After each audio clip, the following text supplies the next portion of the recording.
Bismillah, elhamdülillah. Vessalatu vesselamu ala Rasulillah. Ahiret derslerini devam etemiz. Hem biz sizin bilen kıyamet gününün delillerine to'xtalgan edik. Hem şularını devam etip, tag'in iki gina delil kaldı.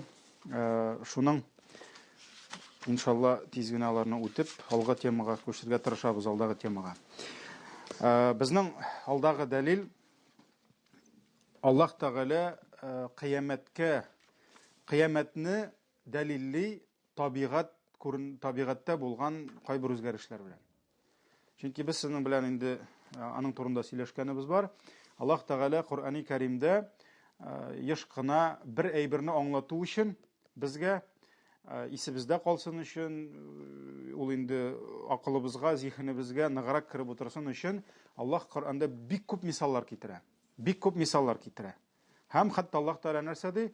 Аллаһ хәтта уялмый ди, сезгә ширки канаты кадәр мисал китерергә дә уялмый ди. Шуңа күрә Аллаһ Таала төрле хайваннарны китерә, ай, кояш, йолдыз, табигать күренешләрен китерә, ничек итеп кешенең акылы, зиһене, йөрәге хакыйкатьне кабул итә, кемнекедер итми, кемнекедер кире кага, аны табигать белән китерә, яңгыр ява. Аллаһ Таала нәрсә ди?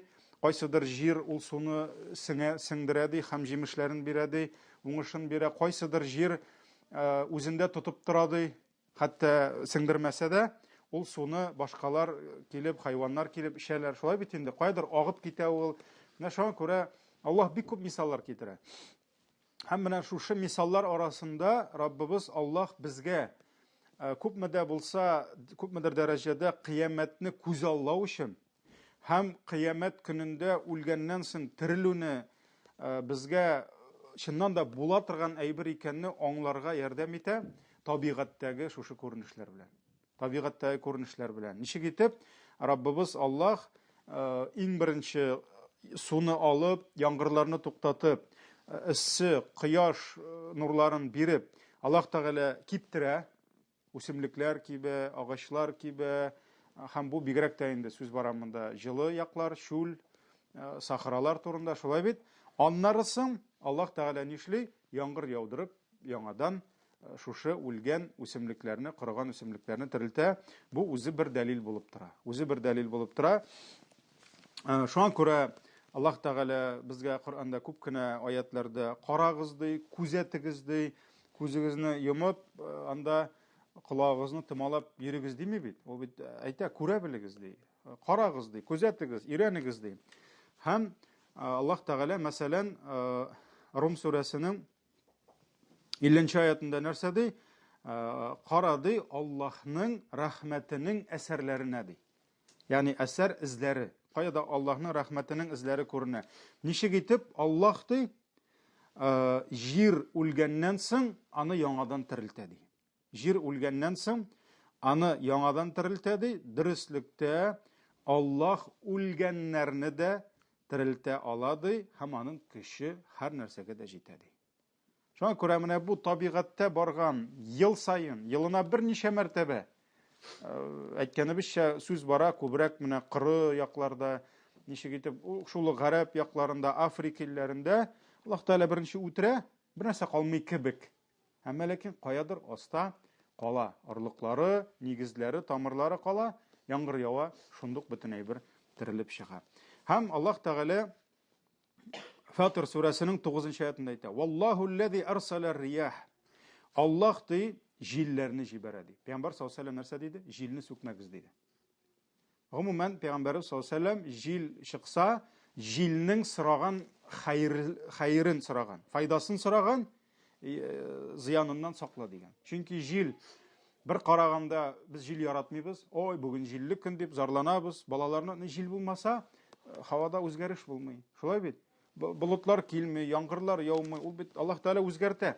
Шуңа күрә Аллаһның рәхмәт җилләре бар. Валлаһу аллази арсала ар-риях. Аллаһ ди җилләрен җибәрә ди.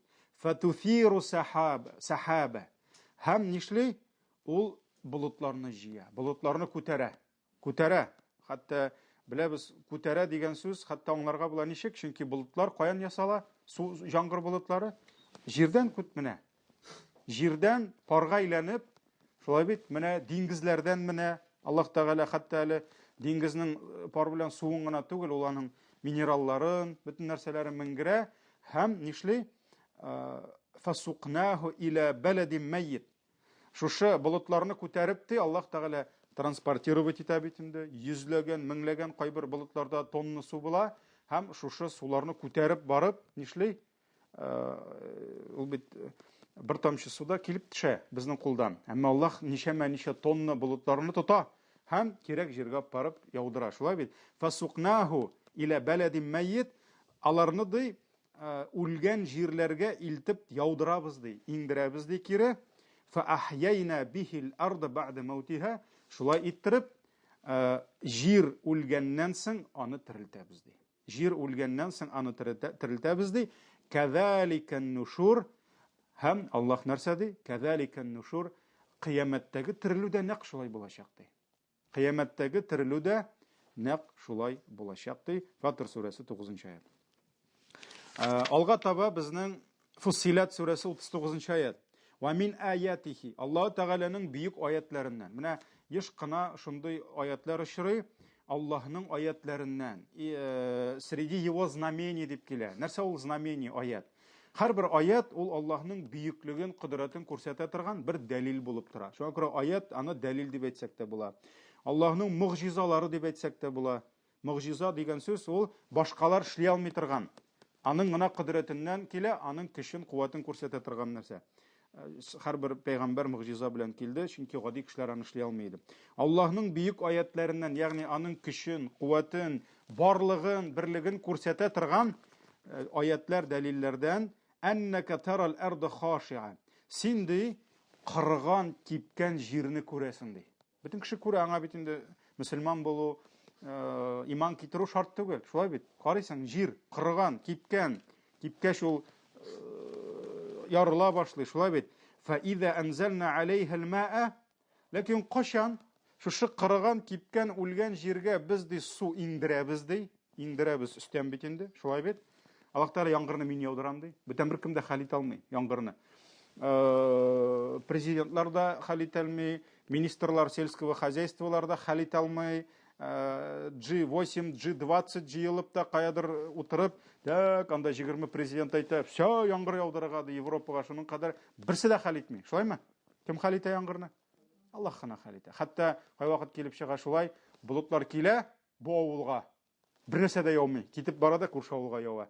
Аллаһ Тәгалә үзе хәл итә. Кайда яудырырга, кая яудырмаска, кайда яңгыр яудырып игеннәрне терелтергә, кайда җуып сибереп юкка чыгарырга. Бөтенесен кем хәл итә? Аллаһ Тәгалә итә. Менә син күрәсең җирне ди, кырган, кипкән хәлдә ди, менә шул вакыт без аның өстенә яңгыр, су иңдерәбез ди. Һәм шушы су иңгәч ди, ихтаззат, варабат ди, җир шундук терелә ди.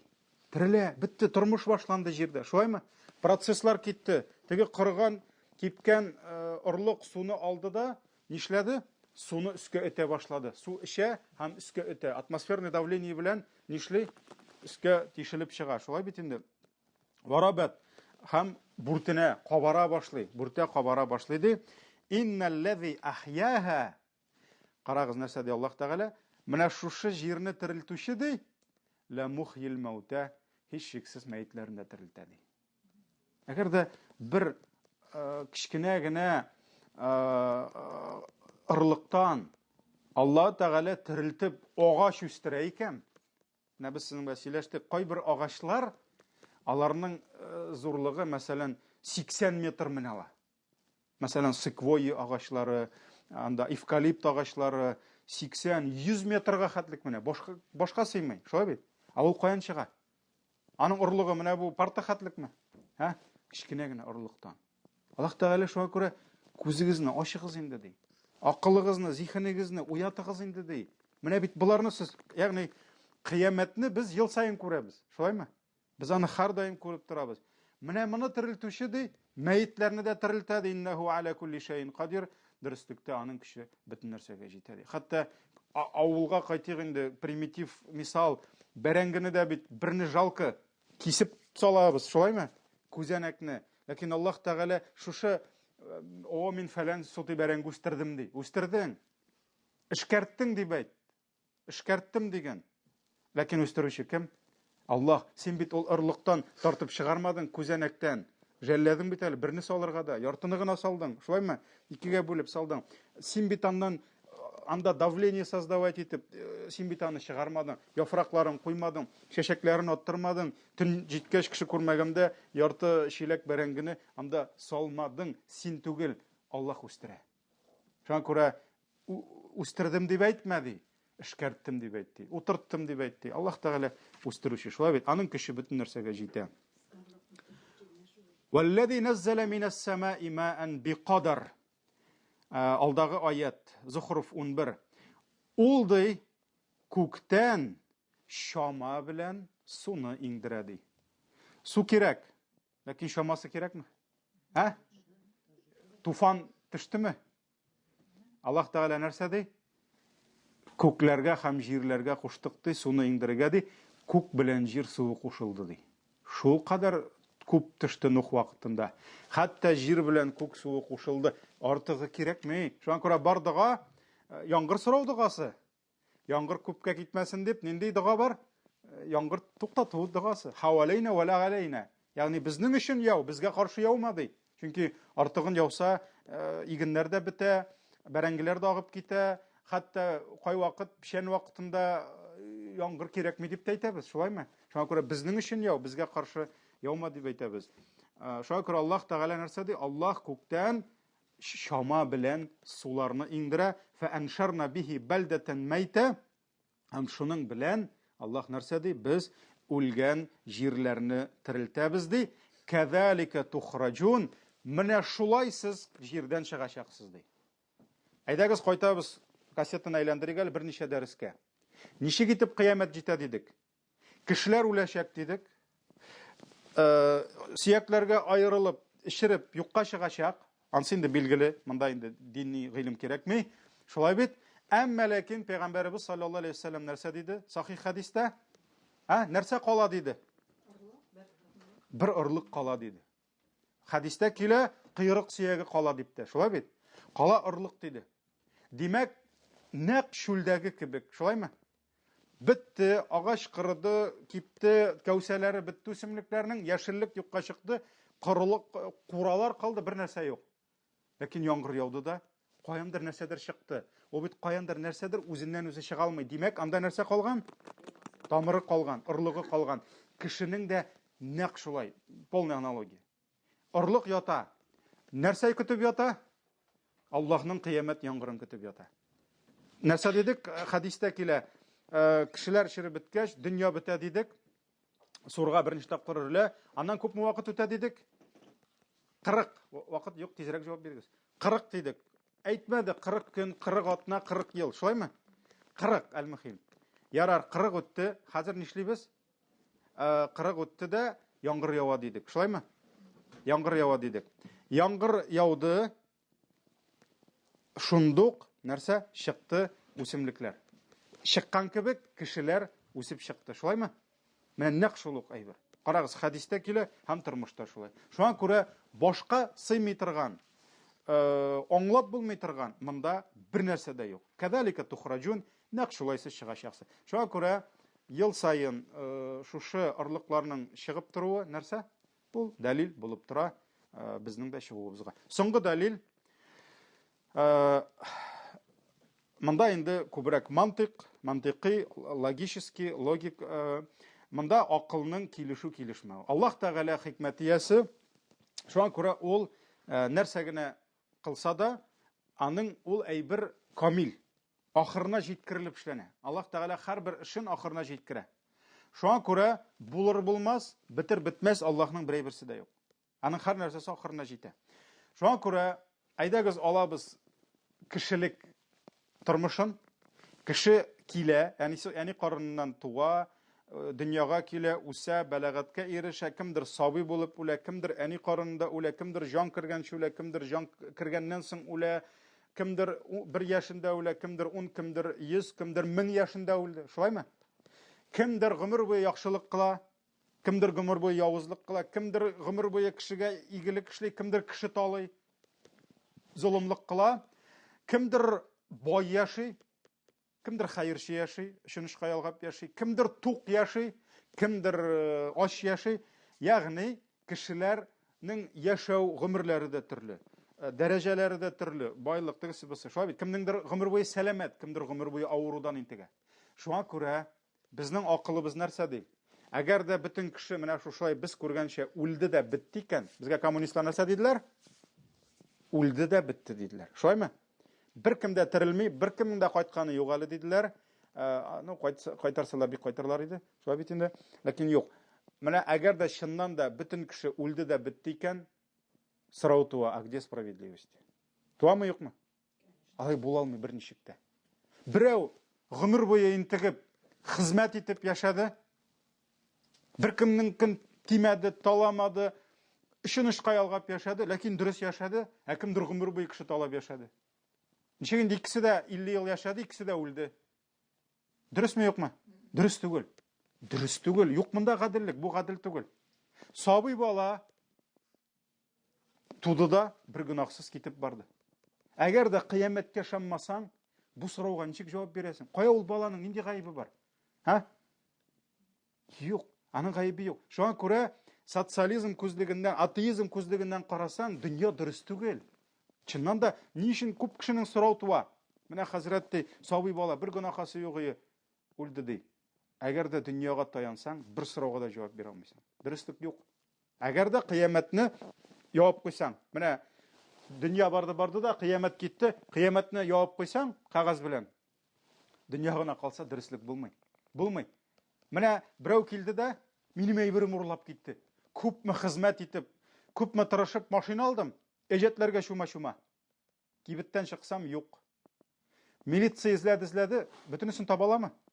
Юк, без аларны гаепләүдә түгел, бәлки тырышып эзләгәннәрдер. Но тегесе бик оста булып чыккандыр. Шулай бит инде. Юк, тапмадылар. Шулай итеп, мин тагын әҗәтләргә шума-шума 10 ел эшләп тагын машина алдым. Ә теге шул килеш машинада калды. Дөресме, юкмы? Юк, дөрес түгел. Дөрес түгел. Берәү залим, гомер буе кеше рәнҗетә, кеше суга, кеше кыйный, кеше талый, кеше үтерә. Ә икенчесе, мәсәлән, бар политиклар булды, бар патшалар булды, сугышлар чыгардылар, сугышлар ясадылар. Ярар, тизрәк урыслар килсен дип, Гитлер үзен үзе үтертте дә, тиз генә яндыртты, тапмасыннар дип. Эше биттеме? Ха? Әле аңа дело открыли гына анда. Әле анда булачак бөтенесе. Бөтен газапны анда күрәчәкләр.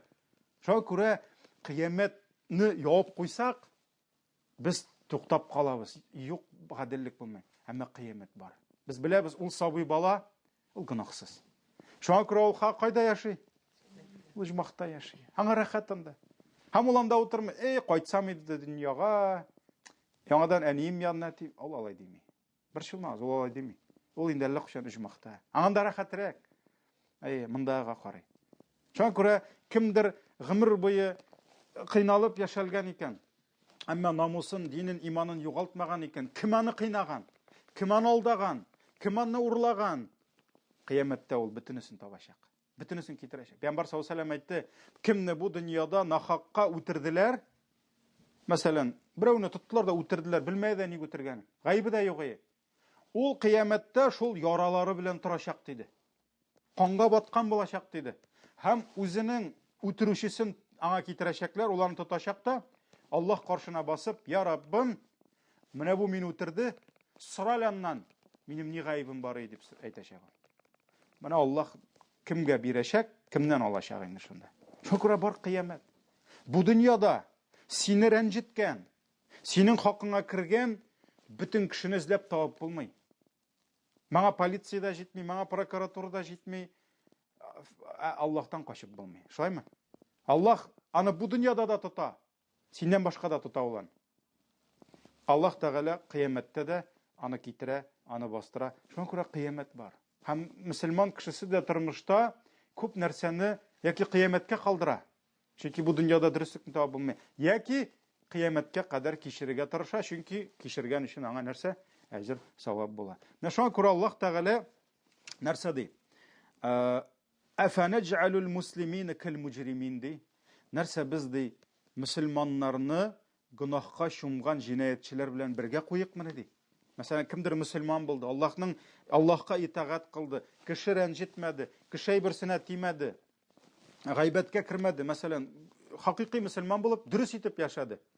Кемдер җинаятьче булды. Җинаятьче, ягъни Аллаһның хакларын бузып яшады. Аллаһ нәрсә ди? Әллә икесен дә бергә куйыкмы ди? Икесен дә бергә булсынмы ди? Мәләкум кайфа тахкумун ди. Нәрсә булды сезнең белән ди? Сез ничек хөкем итәсез ди? Бу дөрес булсын инде ди, Аллаһ Тәгалә әйтә. Бу дөрес була аламы ди? Әмләкум китабун фихи тадрусун. Әллә сез моны ди үзегезнең бер китабыгыздан алып укыдыгызмы ди? Мәсәлән, кайбер залимнәр, кайбер җинаятьчеләр әйтәләр, я, булсын менә шулай диләр. Шушы да дөрес безгә диләр. Аллаһ Тәгалә әйтә, әллә бер китабыгызда язылганмы бу ди? Язылмаган ул бер китапта да. Аларның үзләре үз нәфселәренә ияреп, үз шайтаннарына ияреп нишләгәннәр? Үзләре уйлап чыгарганнар алар. Яра булсын шулай дип. Алай була алмый берничек. Аллаһ әйтә, хакыйкый мөселман белән җинаятьчене бергә куя алмыйбыз ди. Инна лакум фихи лама тахайярун ди. Әллә сезнең ди шундый китабыгыз булып ди, шуннан сез сайлап аласызмы әллә ди? Юк, аларның андый китаплары. Һәм ул булырга да мөмкин түгел. Шулай бит. Шуңа күрә бар кешеләр, алар җәмәгать бу дөнья белән яшиләр. Алар өчен ахирет юк. Шуңа күрә алар бу дөнья үз максат дип уйлыйлар. Алар уйлыйлар, иртә белән кояш чыга. Булар торып ашасыннар өчен, эчсеннәр өчен, күңел ачсыннар өчен, гынах кылсыннар өчен. Менә бу бөтен урысча әйткәндә мироздание, менә бу бөтен менә шушы галәм, шушы җир шары әйләнә, кояш тирәли. Кояш үзенең 150 миллион чакрымнан яктысын, җылысын безгә биреп тора. Аллаһ Тәгалә җир шарын үз күчәре тирәли әйләндерә. Шулай бит, үз күчәре тирәли. Аллаһ Тәгалә безне кояш тирәли әйләндерә. Ел фасыллары үзгәрә, яңгырлар ява, безгә күпме җиләк җимеш үсә. Үсемлекләр дөньясы безгә хезмәт итә, хайваннар дөньясы безгә хезмәт итә, бөҗәкләр безгә хезмәт итә. Бөтен нәрсә галәм яши. Мин иртән торып тәмле әйбер ашар өчен, бит шуның ашар өчен, үземнең шахватымны сүндерер өчен. Ягъни, менә хайваннар да шулай уйлый бит инде. Шулай бит. Хайваннар ата-әткә каядыр анат кирәк инде, шулай бит инде. Каядыр нәрсәдер ашарга кирәк, каядыр ятып җыкларга кирәк. Әгәр дә кемдер уйлый икән, дөнья шуның өчен яратылган дип, ул дөрес түгел. Дөнья безгә ашар өчен, анда бәдрәфкә йөрер, шахватыбызны сүндерер, һәм кая ятып җыклар өчен, аның өчен күңел ачыр өчен дөнья яратылмады. Бу дөньяның яратылуының зур максаты бар. Һәм без монда былай гына килмәдек. Аллаһ Тәгалә әйтә: "Ва ма халакнас самаа вал арда ва ма байнахума батила." Аллаһ Тәгалә Сад сүрәсенең 27-нче аятында нәрсә ди? Күкләрне, җирне, анда булган бөтен нәрсәне ди, ягъни күктә, җирдә һәм аның арасында бит нәрсәләр генә юк. Агач, урманнар, диңгезләр, океаннар, аларга төшеп китсәк чыга алмыйбыз. Шулай бит инде. Агачлар, таулар, нәрсәләр генә юк. Аллаһ Тәгалә нәрсә ди? Булар бөтенесен без тиктималга ясамадык битте. Булар тиктималга түгел ди, бөтенесе. Батила. Залика занна аллазина кафару. Булай ди, кафирләр генә уйлыйлар ди. Кафир генә уйлый ул. Да кояш чыгарга тиеш бит инде, чыга инде шуңа күрә. Җир шары әйләнергә тиеш бит инде, әйләнә инде. Бу үсемлекләр үсәргә тиеш бит инде, үсә инде. Сыерлар безгә барып болыннардан җиләк яшел үләннәрне ашап, витаминнарны җыеп алып кайтып безгә сөт бирә. Шулай тиеш ул, шуңа күрә генә бирә. Бер сыерда безгә кыйрыгында селкемәсе, валлаһи. Аллаһ әмер бирмәсә. Шулаймы? Аллаһ әмерен бирмәсә, Аллаһ нәрсә ди? Инналлаһа юмсики самавати вал арди. Аллаһ Тәгалә әйтә: "Мин ди җирләрне һәм күкләрне тотып торам" ди. Сезгә ташланмасыннар өчен ди. Кояшның безгә нур бирәсе килмәс иде. Чөнки ул күрә күпме гынах кылына. Аллаһ Тәгалә әйтә: "Диңгезләрне тотып торам" ди. Җибәрсәм ди, ярларыннан чыгып, кай вакыт җибәреп алам Аллаһ Тәгалә? 200 мең кеше кирип китә, 100 мең кеше кирип китә, 1000 кеше цунами ниләр та. Менә Аллаһ Тәгалә, уйламагыз, табигать безгә шул кадәр, сез бигрәк инде олы кешеләр, шуңа күрә умарта кырты безгә көнне-төнне мискин ташый. Аның өчен түгел. Аллаһ Тәгалә Бұлар бүтінісін бізге қызмет еттір. Чөнки біздің Аллахқа ғибадат қыласыбыз бар.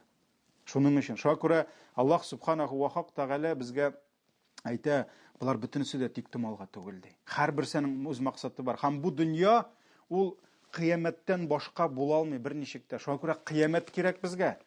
Қияматсыз булмай. Әгәр дә қиямат юк икән, тагда яшәп торуның да файдасы калмый. Чөнки яшәдек тә биттек. Залим булып үлде. Шулаймы? Бирәсен бирмәде, түлисен түләмәде, тегесе аласын алмады. Менә қиямат бөтенесен тигезләячәк, бөтенесен урыннарына куячак иншалла. Алга таба киттек. Қиямат турында алдагы пәйгамбәрләр нәрсә әйттеләр? Иншалла өлгеребез микән инде?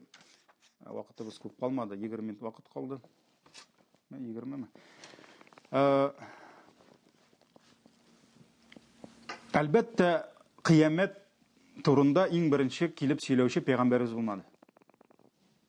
Атабыз Адәм, анабыз Хава белән бу дөньяга килделәр инде қиямат турында сөйләп. Чөнки қияматның буласы билгеле иде. Шуңа күрә әйдәгез, шуңа күрә қиямат көне, җәннәт җәһәннәм. Җәннәт җәһәннәм, алар бүгенге көндә бар. Алар бүгенге көндә бар. Икесе дә бар, җәннәт тә бар, җәһәннәм дә бар. Җәһәннәмдәге ут инде күптән яна, дөрләп тора. Шуңа күрә алар бөтенесе бар.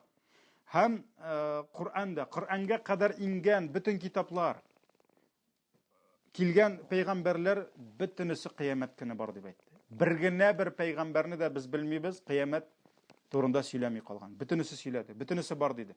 Шуңа күрә кешелек тарихы, әгәр дә без әйтсәк, Адәм белән Хава иң беренче килде дип, мин инде хәр монда камералардан китмим.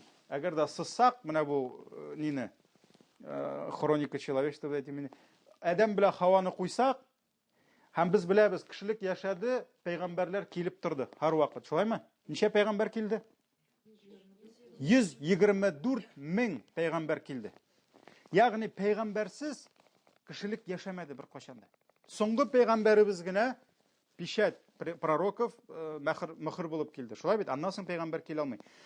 Ләкин аның гыйлеме калды. Аның ул алып килгән Коръән калды. Менә шулай торып, кешелеккә һәр вакыт қиямат була дип сөйләүчеләр булды.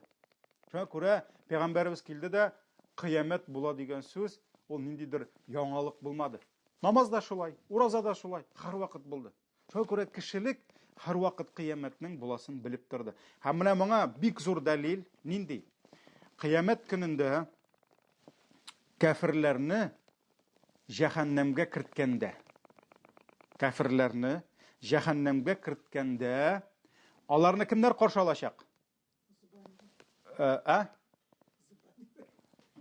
Фәрештәләр каршы алачак. Шулай бит? Җәһәннәмдә фәрештәләр, кайбер җирдә әйтәләр, янәсе тәгә мәзәкләрдә, киноларда, янәсе җәһәннәмдә шайтаннар яндыра дип. Җәһәннәмдә шайтаннарны яндыралар. Әмма анда хезмәт итүчеләр бер гөнаһсыз фәрештәләр. Менә шушы фәрештәләр каршы алачак һәрбер кешене, бөтенесен каршы алачак. Җәһәннәмгә кергән һәрбер кешене туктатып сорау бирәчәкләр. Килдеме сиңа Аллаһның илчесе?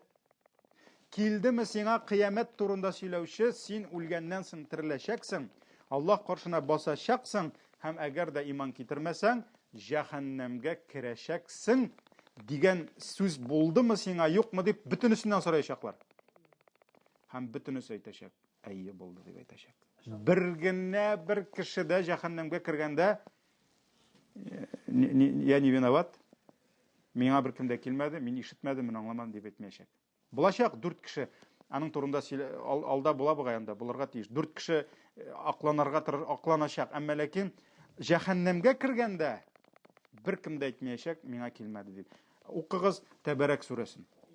8-10 аятлар. Аллаһ Тәгалә нәрсә ди?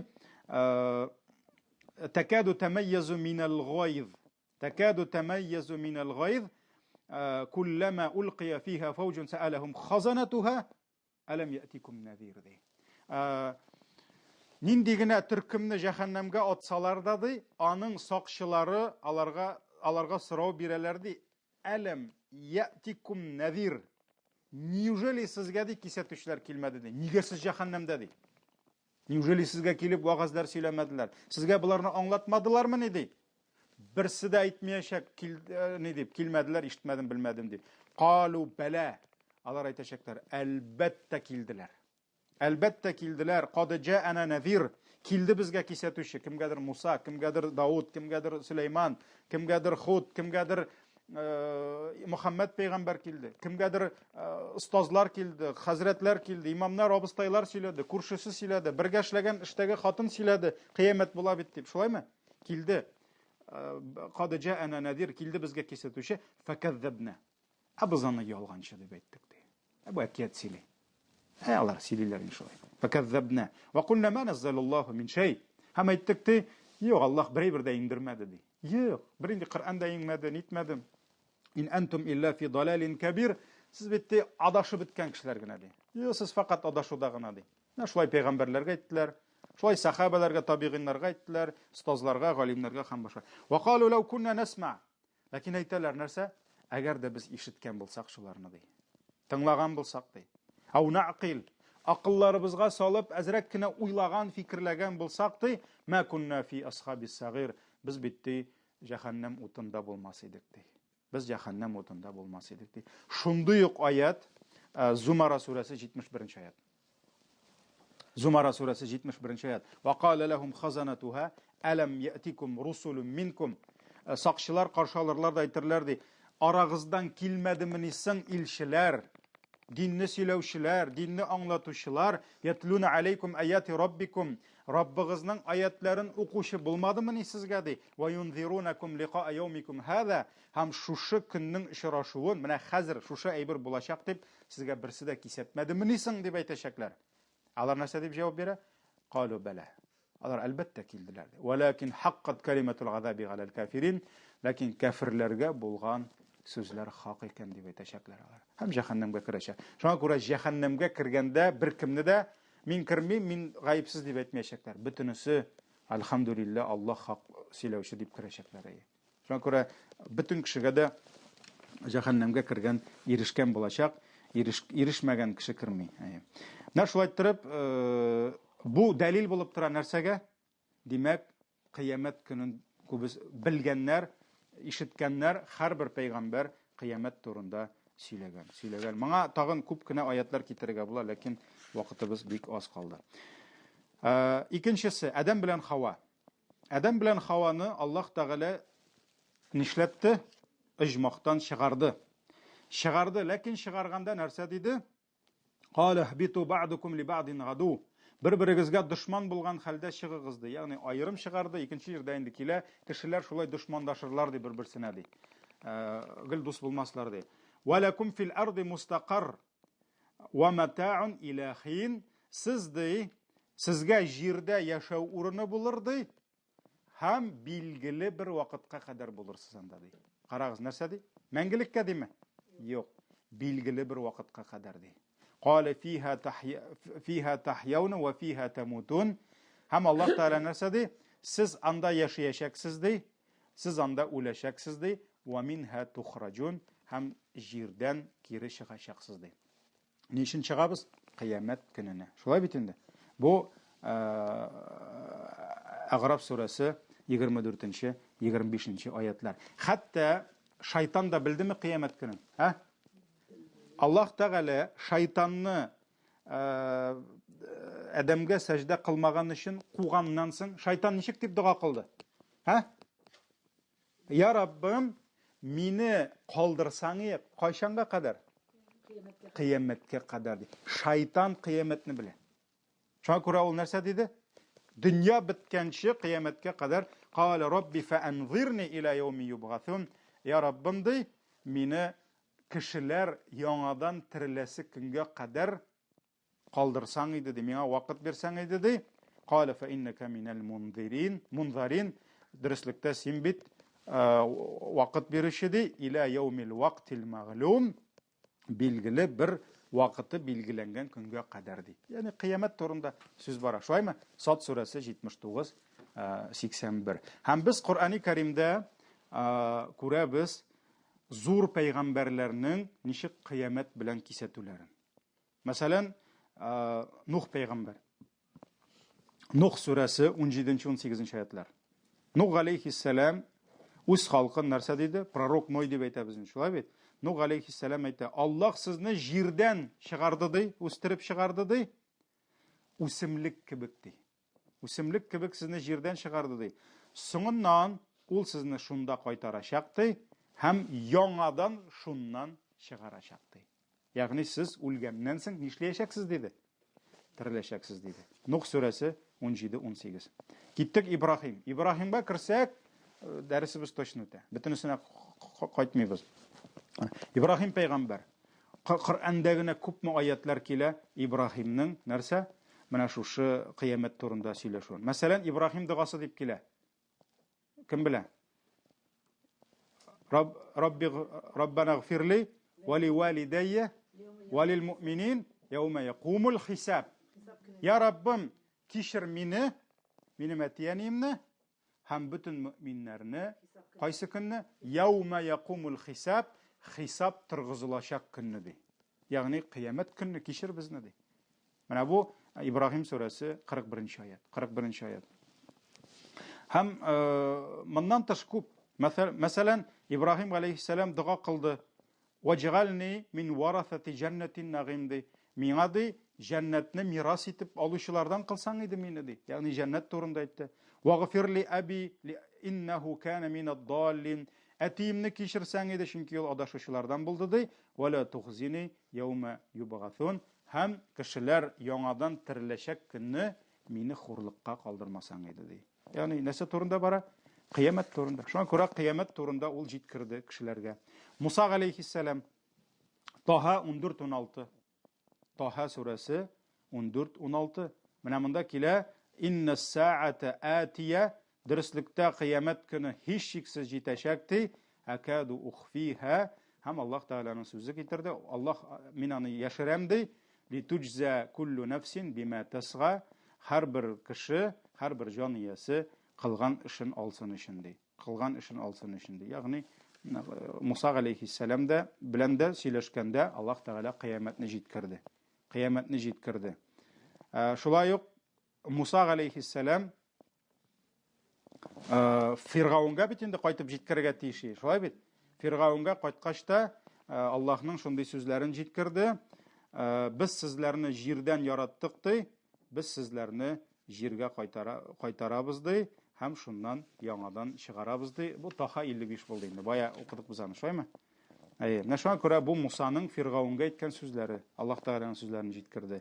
Худ алейхиссалам, Худ мөэминнәр 33-37.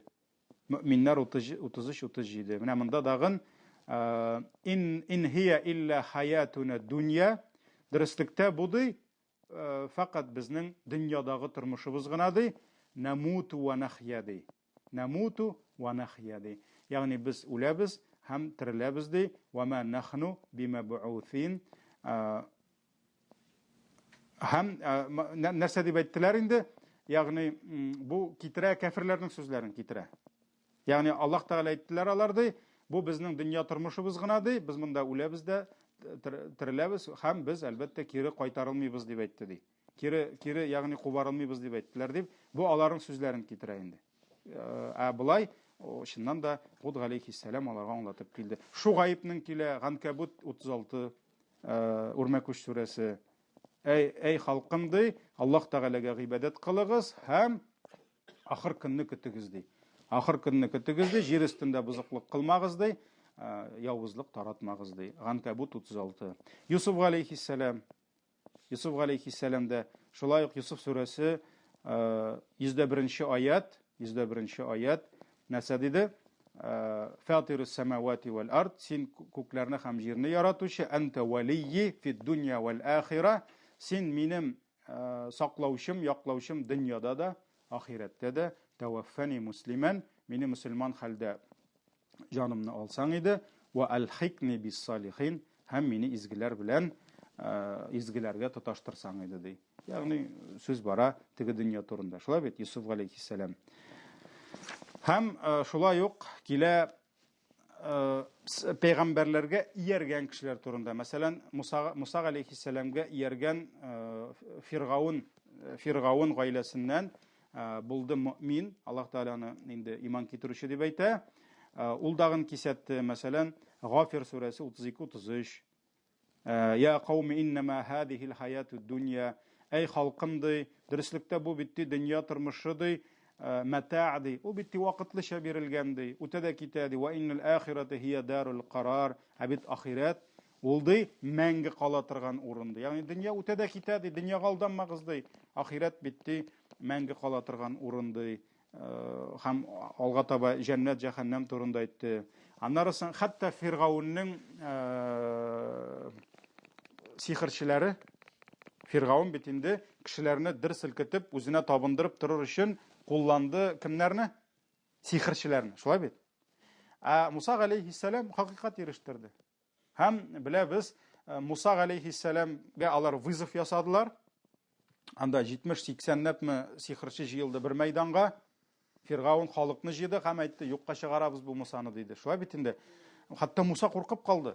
Чөнки алар бит инде тәҗрибәле, опытный, көчле һәм кешеләрне сихерләделәр. Бау кулларындагы бауларны аткач, ул бау нишләде?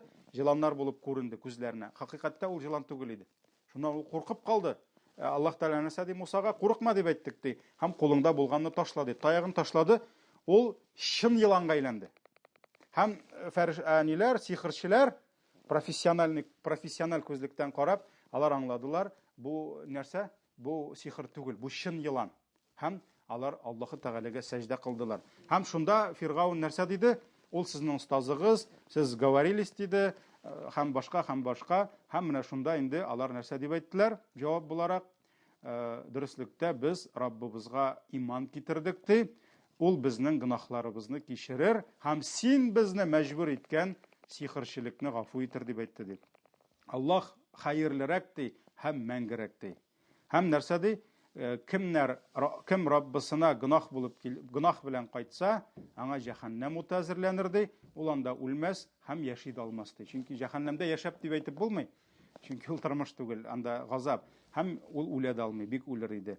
Кем Аллаһка мөмин булып килсә ди, изге гамәлләр белән, аңа гадин җәннәтләре булыр ди. Ул җәннәтләрнең астыннан елгалар агыр, алар анда мәңге калырлар ди. Чистарынган гынахлардан бәндәләргә җәза буларак шушы булыр ди. Таха 70-76. Шуңа күрә Фиргаунның сихерчеләре дә тәүбә иткәч, кыямәт көненә җәннәт җәһәннәмгә шандылар һәм ансыз иман берничектә була алмый. Менә бу кыскача гына инде булды. Киләсе дәреснең темасы иншалла кыямәт дәһшәте була инде. Кыямәтнең куркынычлыгы инде. Киләсе дәрестән без кыямәтнең тасвирлый башлыйбыз инде. Кыямәт көне ничек булачак, нәрсәләр булачак? Шуңа күрә кыямәт дәһшәте. Субханакаллаһумма бихамдик, ашһаду ан ла илаһа илля анта, астагфирука ва атубу илейк.